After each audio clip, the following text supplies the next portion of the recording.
كل البيت تعبان بقى، وكنت هعمل لهم شوربه خضار فصعب عليا، فقمت انا جايبه ايه، قلت لا انا هعمل لهم طاجن بقى ايه بطاطس باللحمه. قمت انا جايبه الطاجن بتاعه وحطيت عليه ايه مكعبين زبده، وقطعت بصلايه كده وبطاطسايه وكوسايه كفايه كده علشان ما ايه ما يفوتش مننا.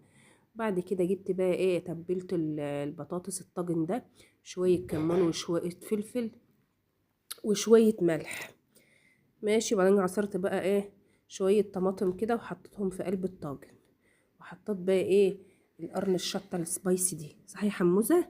صح. بس انا بحب الطاجن على البطاطس قوي. ايوه شوف بقى يا حمزه بقى لما دخلت الفرن وقعد يبقبق ازاي. وتعملوا لايك وشكر بقى الجزء عشان كده متعرفش بيدكم، واشتروا عشان كده تعبان. ايوه قلت لي بقى حاطه بقى اللحمه بتاعتي في الطاجن، ماشي. ما تنسوش تعملوا لايك بقى واشتراك عشان حموزه اللذيذه ما يزعلش. اه وايه واعذرونا عشان احنا عندنا برد وزورنا ايه اه والصوت ماهوش طالع. اه شوف بقى يا حمزه بقى لما طلع كده من الفرن بقى، اه ما شاء الله، اه ما شاء الله حاجه تفحه. تفاح. شوف يا حمزه بقى البطاطس مستويه ازاي بقى، اه واللحمه اه والكوسه اه جميله جميلة قوي قوي، قوي. تفحه. تفاح. يلا ما تعملوش بقى تعملوا ايه، ما تنسوش تعملوا ايه. لايك واشتراك وبعد الجرس. ايوه.